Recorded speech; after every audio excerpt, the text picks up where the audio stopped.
Hey guys, welcome back to the channel. Got something new here to show you today. I've been really looking to kind of cut my energy cost a little bit. We've gone, our house is full electric, stove, water heater, everything's electric. So looking to cut cost here. And one of the biggest things I was looking at is back in the day, I was looking at Solar City. Solar City, this is, close to almost 10 years ago, was super, super expensive compared to what it is today. And the installation would have been a lot different too. We wouldn't have had these battery backup systems and whatnot. So what I did is I put in an order for through Enphase and Tesla Solar, and Tesla Solar came out, or excuse me, Tesla Energy came out much cheaper than some of the counterparts. And this was installed by Tesla versus going through a little third party or local installer, which for some reason a little bit more expensive and isn't as fast to install. My system, I put in, I think it was around May or June, I put in a quote. This is before they required the $100 deposit. So I just put it in. I said, hey, let me see what you guys can do for me. They came out, they surveyed, and they were going to do the front and the back of the house, but the back of the house is facing kind of south is this way. So my sun comes up and over this way of the house. So majority of the back of the house is hot with the sun all day long, all year long. So the front would benefit me like this. It's around 9 o'clock in the morning, so yeah, we've got some sun that could touch the front of the house, and maybe midday be directly over top, but the front of the house would just be a little bit of a waste. But I can always expand. So reason behind this video is to show you what a new basic Tesla Energy system looks like. So coming in here from the ground, we'll go over like all this equipment right here, and it's much smaller and compact than some of the older solar edge inverters and gateway ones and all this stuff. Quickly go over, we've got 20 panels on the roof. They're 405 watt panels, and then we've got the Qcell panels, 405 watt Qcell black panels up on the roof, 20 of those, making 8100 watts or 8.1 kilowatts. We have a gateway 3, and then we have one single PowerWall 3 right here on the back. Reason why I went with one single PowerWall 3 is because of the DC expansion packs that are coming out. They're now going to be delivered. So this was a little bit easier because you don't need utility approval to expand onto this. Plus, I don't need 2 inverters and all that stuff. It's just cheaper and easier to get one PowerWall. Now they will stack, right? You can stack 3 or 4 of them, or one PowerWall and like 2 or 3 batteries behind each other, or just straight up PowerWall 3s. But I'm gonna have, I've got my PowerWall 3 here, which has the inverter and everything in it, and then on this side they do make a 12-foot cable in the documentation, and I will put a battery expansion, so I could start stacking 1 or 2 battery expansions on this side down the road. 13.5 kilowatt hours of storage in these, and you can pretty much use the whole storage. There's a little bit of buffer in the top and bottom, so you can use the full range of that 13 or so kilowatt hours. So coming from the roof, I probably will put a picture in here, but we've got our solar on the far end of the house, which is where the garage is, and then on the main part of the house here, and just one conduit right next to my gutter system coming over here. Going over to the single PowerWall 3, and like I said, there's expansions. You take these blocks out right here, there's one on this side, there's one on this side, and it's just a cable that goes into it and you can extend it. So your solar comes in, goes into your inverter, okay? Your inverter's on this side. You've got the taco in the middle, which has all your brains to it, and then some of your power wires on this side. So goes right in. There's 6 MPPT controllers in here, so I'm only using one, even though there is 2 arrays on top. There's a 6 6 panels on top of the garage, and then you have your other 14 panels on top of the roof of the house, and they're joined up in the roof in a combiner box. So all that solar comes in here, goes in the unit. This is the main unit for the house, where all the power comes to, and then we have our wiring here, which goes over into our, we'll get back on this side. This is how you can emergency shut off the system if you need to quickly do a rapid shutdown. And then here's the Gateway 3. So this is the newest one that they have. There's just a little tab here on the side. So what do we have in here? We have our 60 amps coming from the PowerWall 3. So this is how I shut down the PowerWall 3. And then depending on how your system's set up, you could expand over here. This particular one we're not going to, but if you need to add a EV charger or whatever, you want it, you know, kind of on the same external breaker. But this is how they install them now. So inside the Gateway, we've got a power that comes up. Everything is combined here. Your source power from the electrical company gets pushed in here, and then there's your 200 amp breaker that goes to the whole house. So this is just shutting off my main line coming in, okay? On the back side of here, you'll see that there is a wire that goes through here into my electrical panel, and it goes into the main top of the breaker inside that service panel. So there's another 200 amp inside there, which breaks the electricity from here, from the inside of the house to the main panel, which depending on where you are in the world, in the United States, you may have your breaker panels on the outside of the house, which you'll see like an addition here, and you'll have this service connector over here. So if I want to shut down the power to the whole house, or excuse me, from the grid coming in, I can just throw this breaker, and this within milliseconds will just transfer everything from that PowerWall coming into the house, and you know that's no longer connected to the grid or whatnot. PowerWall, or excuse me, the Gateway 3 is very similar to the Gateway 2. The only difference is, you know, we've got 1, 2, 3, 4 slots here. The Gateway 2 has less slots there. So instead of having, the 8 slots, I think it's down to like 4 or 6. Besides that, I think they're pretty much the same. But you can tell me in the comments below if you've got a Gateway 2, if you see any other differences here. I think the main difference is how many extra breaker slots there are. So power comes in, goes in here, and this is the main hub for the house. This is what says, where's my power coming to, going from, and all that good jazz. And then you've got this is a quick break for your PV system. So if I push that in, there's a little communication cable that goes all the way over here into the PowerWall 3, and it says, you know what, shut off my PV array. So that would just, this wire coming in, it would just say, you know what, I don't see that anymore. That's why there's just a little, I think it's a little 2 or 3 wire communication signal that goes through the same conduit over, and it says, hey, shut it off. And then this will shut off all the power coming into here. So this basically breaks the power coming from the PowerWall into the Gateway.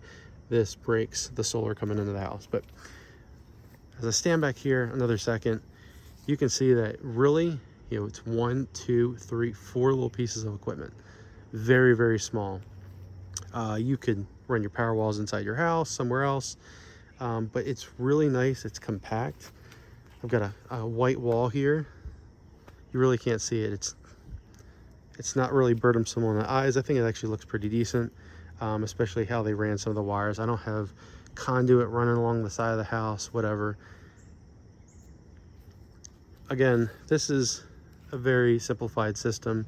I still don't have permission to export yet, so I am getting around. It fluctuates a lot, and at this stage, I'll tell you, without having the permission to export but still having the battery pack, I am still generating between 20 and 38 kilowatt hours a day of power. It's not a good curve like we've seen in some of the screenshots of Tesla apps where, you know, the power goes up, up, up, up, up, and then comes back down. This one kind of goes up and is jagged a little bit, and that's because the solar is only going to be turned on and brought into the house when the gateway says, hey, you need that power. Because there's no permission to export, I can't push it back out. So it says, oh, you need 2100 kilowatts or 2100 watts, 2.1 kilowatts. The gateway says, go ahead, solar, bring that into me. It's going to bring in, and as soon as that requirement for the energy drops, it drops. How do I get around it to kind of like trick the app and saying, hey, I need that energy? I put my PowerWall down to 20%. So during the day, as energy starts flowing in, it will start trickling into the battery and going into the house. And by the time noon comes around, I'm like right up at that peak where I'm getting all the energy coming in, and the PowerWall says I need it, the house says I need it, and I'm generating as much as possible. Still not able to export, but it is pulling that curve all the way up to the top. So the maximum I've seen is 6.7 kilowatts. And that's because probably I haven't been at that point in the middle of the day. Even a couple weeks ago when we had a lot of,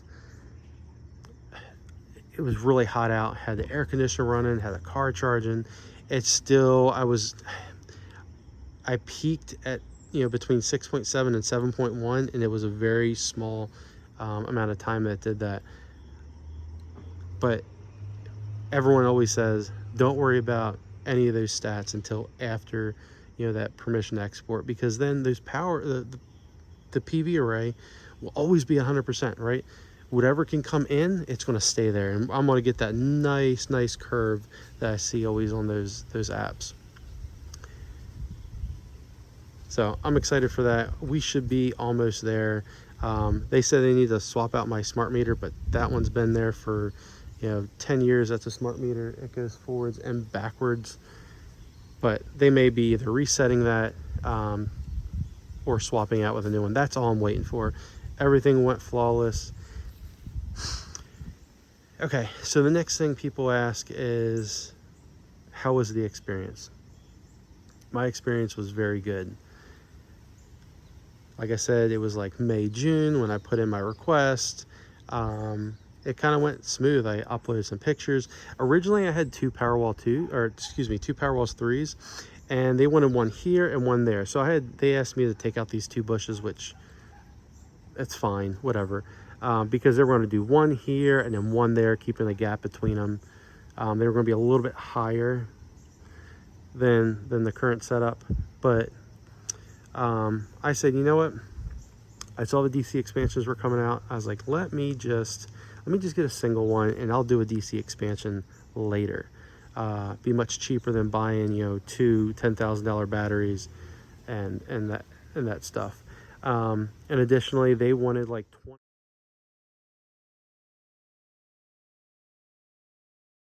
sides of the garage. I was like, you know what, the front of the house, you know, after midday, we're not getting as much sun out there. They're not going to produce as much. And I can always expand later because this has 6 MPPTs in it. So I'm only using one. I got 5 left. And this thing, the one inverter on here, I believe can take up to 20 to 22 kilowatts. So I got room to expand. Even a DIY, I can add, you know, another string later. Or whatever. I mean, even with the sun, you see the sun's behind me here. If I was to put like 2 400-watt panels right here, you know, some kind of like little canopy, I would gain, you know, an extra, you know, 300 to 700 watts right here in the morning. And that might be a test down the road after this thing is fully energized and able to export. I would love to take one of the MPPT strings and just throw 2 or 3 little 400-watt panels right here, kind of make a little makeshift canopy just as a test, and see what I can gain just in the morning, because the sun is right behind me, you know, right back this way, as you can see, is the reflection on the wall here, but that would be kind of interesting as well to see what that does. So back to the experience, right? It was good. I filled out my paperwork online, I submitted my pictures, all that stuff, and you know, within a couple weeks they said, hey, you know, go ahead and fill out your credit app. Filled out the credit app, everything was good. And they said, okay, here we have a scheduled date for you. You know, they got all the approvals back, and you signed all your paperwork, good to go. Got a text one day and says, hey, we'd like to come out, and they gave me a whole list of dates. They listed a date like on a Monday, Tuesday, Wednesday. They thought it was going to take 3 days, and after they reevaluated, it was only going to be 1. Excellent. This was even sounding better and better. They had it on a Monday, which was like 2 weeks away, and then all of a sudden they messaged me like, hey, we got a slot here this Friday, which was 4 weeks ago today. Would you take it? I said, heck yeah, go ahead. I signed up for it, I confirmed it. Everyone was here around 7 o'clock in the morning, and they left around 3:30. So, you know, pretty much an 8-hour day. We had 2 guys on the roof, 2 electricians down here, and it was done really flawless, real easy. When the electrician came out, he had the picture, right? When I said there was gonna be 2 PowerWall 3s out here, he said, I'm gonna be bringing your wire down this way. He's like, can I put the PowerWall over there? Now, during the whole phase of your configuration, when you're accepting your diagrams online of where you want the different stuff to be, they say if you change or modify anything, you could be charged a fee. I said, well, I'm not going to do that, so I'll wait till they get here. If they were going to put the one right here, whatever, just so be it. But he came out here, he's like, hey, can I put it over here? I said, yeah, sure, of course. I said, I think it would look better instead of it being out here, because in the summer, you know, this bush kind of hides a little bit of sun, but they're allowed to be outside. But this would just be like, it's a white little T-lit logo on it, which I think is kind of cool. It's not like the old ones had the green lights, the PowerWall 2s and stuff. PowerWall Pluses had those green lights on the side. It's just a very subtle little white LED on it. Over here, you would just see that white light from the street. Not that bad, but so they asked me to put it there. I said, great, that's where I wanted it anyways. Good to go. I forgot to mention that during the whole doing your paperwork phase, they will send you a link and say, you know, after the solar rep comes out, energy rep, and they come out and they look at your whole house, they look in the attic, they look at the roof and all that good stuff, and they say, okay, we're going to take this back to the drawing board. They will let you see a digital picture of your roof, and you get to pick on which solar groupings do you want. They will show you the maximum amount, and then all you do is I just selected boom boom, the bottom 2, which were the back side of my house. I said, this is what I want. So just keep in mind that if you put in, you're like, oh, I want 30 kilowatts, or I want, you know, so much, whatever, right before you actually confirm all of your details, you can actually scale that back. So just FYI, if you want to see what the maximum amount is, because my electricity is normally around $200 a month, $225, and they were trying to size it to get it 90 to 110% of my energy usage. However, here in Virginia, if you have anything over 15 AC, so this is 8.1 DC, if anything over 15 AC, which is like a 16.1 DC solar array, they charge you, a Dominion does, a standby fee. And that just means like you produce more than they want you to, and they're going to charge you a fee every month. So it could be any range. Forums are saying anywhere from like $80 to $300 a month of a standby fee, and that is more than what the loan is for this system. So I was like, you know what? No, I'll go with a smaller one, and you can always just add some panels later. But just FYI, make sure you look at that standby fee depending on where you are, and see if your electric company charges something like that. So that could just raise the cost. The overall cost of ownership could be much higher. So think about that as well. But yeah, here comes installation day. We got it 2 weeks earlier than I thought. And this was, that was June, July, and then here it is the beginning of September, and they're ready to install it. They get out here, installation goes really well. Inspection that day went well, and then I had my electrical inspection from the county about a week and a half later. They came out, they looked at all the wires, they took off all these panels, made sure all the lugs were good, nice and tight, and yeah, it was a very smooth process. He's looking to go with Tesla Energy. I know that they're scaling back now. Here it is, the beginning of October. They're looking to scale back and make all this installation go by third party, which may raise that rate a little bit. That installation cost may go up. But this system right here, the panels, your 20 panels, was around $14,000. This PowerWall was around $9,000, and then there was a couple of discounts in there for bundling. So the whole system installed was just around $32,000. Now you can take the 30% off of that, and it brings me down to like 21, which is, I think, really good for, gives me a little peace of mind that I can lose some power and still have some energy. Some of you may say, well, one PowerWall 3 is not going to be enough to carry the house load. No, it's not. You need to be conscious. You need to say, you know what? I need to make sure I don't run the air. I need to make sure that we got portable units. We got portable 110 volt units that we can use. Don't run the air.